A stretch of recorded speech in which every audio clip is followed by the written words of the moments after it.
Yeah, so look at number 4. Is that the one? I think it was. So, now put your hand in the air. So, now with this hand, push against you so that it's like you're like playing an up-bow feeling, right? So, this is where you are, and then you're going to go bum, bum, bum. You're already here, so go this way. So you're going to go, this is a down feeling. This is up, up, up. And then with the fingers, you go boom, boom, boom, boom, like you're dragging it with the fingers. So let's try without the hand. So you're in the up bow feeling. And then the down bow. So you lead with the wrist and up. Lead with the fingers on down. Can you try by yourself? So pretend you're already playing an up bow. No. No, more wrist. Like, see, from here to there. So bend the wrist. Like elbow up and bend your wrist. No, straighten your wrist. Move to the left. You're loosening up your fingers too much. Remember last time we talked about that? Yeah. That you're actually tight because you're too loose. Like you're barely holding on, and then you can't get tight up here. So you have to hold on enough. I mean, if you hold on too tightly, that's another, of course, that's a way of being tight. Now, pretend you're playing an up bow, just push against me. Now just put your, move that way. Okay, ready? Go. Okay. Play an up bow, pretend. Again, up bow. Okay, but don't move your arm, just move here. So you're ready. Go. Ready? Up bow. Yeah. And I can let go too. Don't completely let go. Go.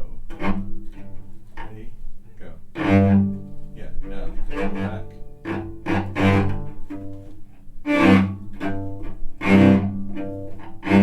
See?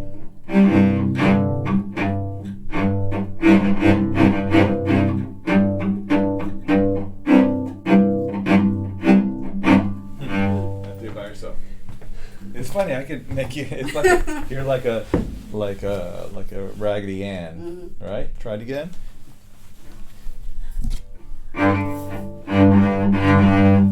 If you want to feel like the pinky pad on there, feel like this part of your hand is nice and open, but the pinky is on the pad. Like you're not on the pad. Really feel the pinky pad on the frog itself. If you want to be extreme about it, lift your middle finger and ring finger, and you're only holding it with your pinky, index, and thumb. Yeah, but you're not. You hold it with your pinky. Yeah, there you go. More pinky than you think. Yeah.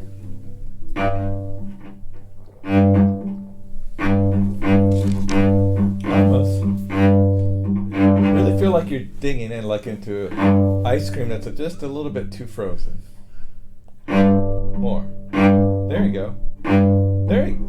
I like that one before that. That was a good crisp sound, but without the scratch. Sometimes we get a scratchy sound because the bow is going kind of like at an X at an angle instead of a perpendicular. Think of it as just going straight across. Dig in first. Now the digging in is just placing your weight, balancing, and go. Yes. Professor Dunham here, she says, wait for the weight. So place your bow there, wait, and just let it go. Go. Again. Yeah. Think of it like Richard Aaron, I remember hearing him say, he may have changed this, but back like 15 years ago, he was saying, think like it going down and then to the left, like an L. So a long, tall part of the L.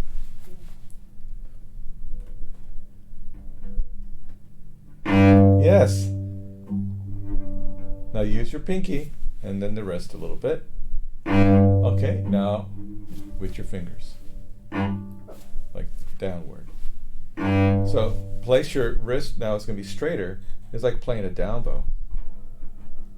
So it's this way now. Yeah, now. Fingers, then wrist. go to the right more. Now the angle is like this. Here's the string, and you're kind of going like this way. So it goes up in the air slightly.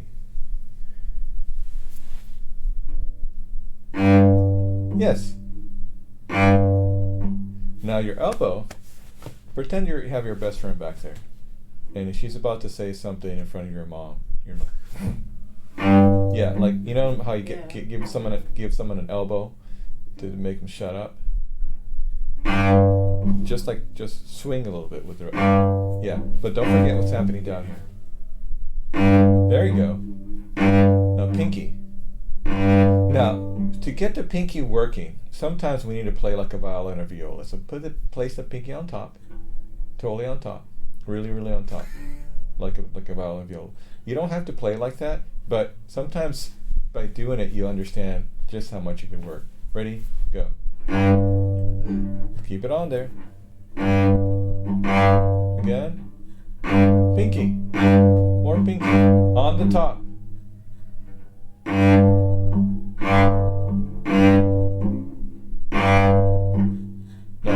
Now try the pinky with the pinky pad like normal. And lift the middle fingers off.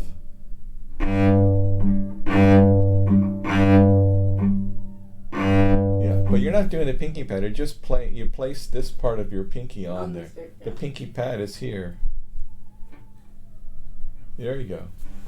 Can you feel like you're reaching over more? Mm-hmm. Okay, yeah. There you go.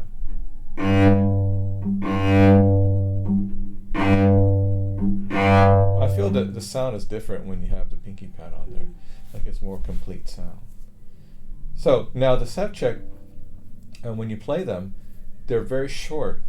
And just follow directions. I have to say that no one taught me this. I mean, I asked somebody about it, and I reviewed it later, but I didn't learn it in college.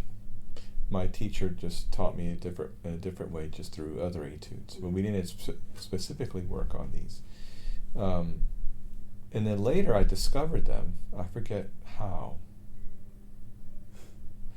But I remember, well, you know how like you forget things. Yeah. Like I have a friend, I met her like last summer, and she and her husband, I met them when they came to Houston, and she said, she introduced me to someone, and now she's kind of a big deal in Houston. I mean, she's runs like the head of this one nonprofit, and she knows a lot of people, and she went to Princeton, and you know, did a arts management degree. Anyway, she said, "This is Daniel," and then got me my first job in Houston when I moved here. I was like, "I did?" See, I totally forgot. Isn't it funny what you forget? So, this piece, I don't know who told me about it. Maybe a violin friend of mine. Like I saw them playing it, and then someone said there's a cello version of it, or because I don't think my teacher at that time had it. Mm-hmm. See, I don't remember these things. Anyway, the point is, I got it, and I was practicing it. I may have just seen it in the store. And this is the benefit of what we used to have at just music stores. Yeah. You could look through all the music, and then you were like, oh, what's this? You know, it's different than an Amazon because, you know, you're looking through music that you are looking for specifically. And browsing is very different online than it is in a store. Anyway, that's probably how it happened. Anyway, I digress. But I sat down and I tried to figure it out by watching people and all that. Like, place your bow on the D string near the frog. Now, with your left hand, push the bow. Get closer to the push the bow now to the right and left, like you're imitating a down bow. But make your right hand fingers very loose so that as it moves, it's like sympathetic to the movement of your left hand, but your left hand is moving it. Go. No, but only move the fingers.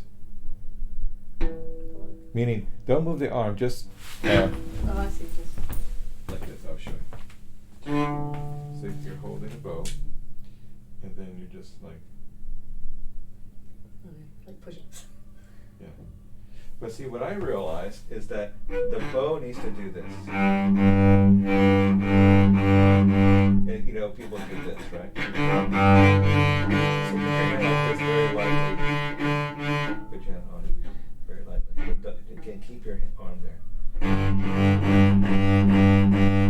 So just try to pull away there.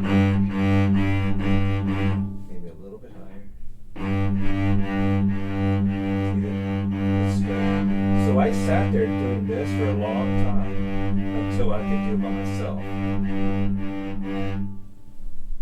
Right by yourself.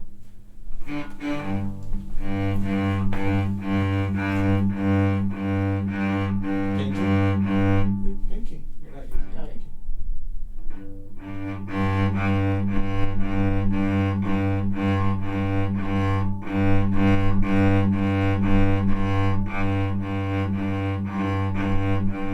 You're not using your fingers.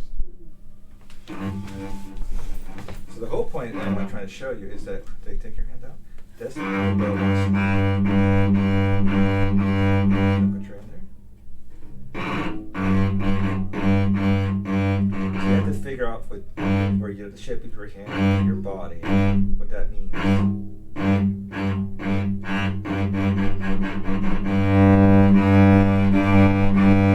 You don't want to make it too crooked or too stiff. Want to try it?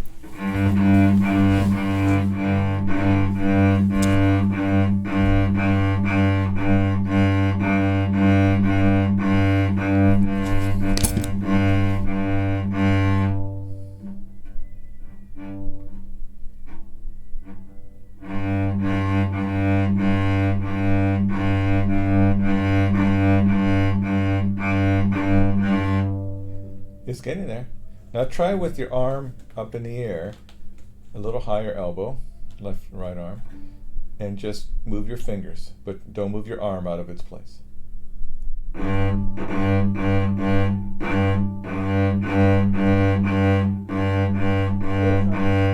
Almost. Down. Remember that down, up feeling. Yeah.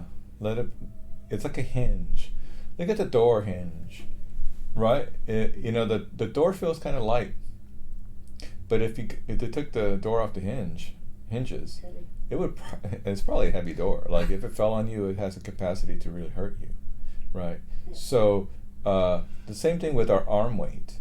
It's heavy, but those hinges of your fingers help us to navigate smoothly. Now let's play an up bow, and we're going to play up bow. Now go from the tip. And we're gonna go through to a down bow exchange, change to a down bow, and feel that weight in there, but flex your fingers.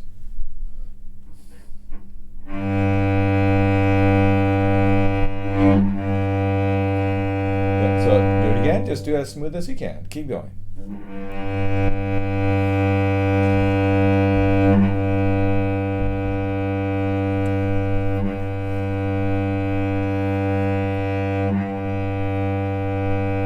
Feel that thumb, that pinky, go all the way to the frog.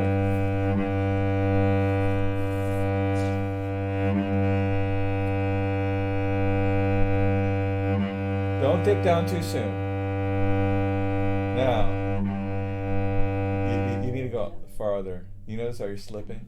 That's the problem, that we can be slipping. Now, I think maybe what we should do is just work on that. But doesn't it feel a lot looser? It does. But not so loose that you're like too light. It's not what I mean. I'm overdoing. Yeah. If you overdo it, it's, like when you have a twisted ankle and you're trying to walk on it really lightly, you actually hurt your other ankle. Mm-hmm. There's an imbalance there because you have all this strength and then you're holding it really lightly and then there's something holding up here. You're not quite loose. Do you understand what I'm saying? So, okay, well, work on that. That's all you need to work on. You'll see that it's when you're playing an orchestra, sometimes you're playing music that's like long notes, you're holding notes. Practice that. Sometimes you may slip into an old bad technique. Try to avoid that. But this technique here definitely can be something it could really help you. All right, let's see if this is actually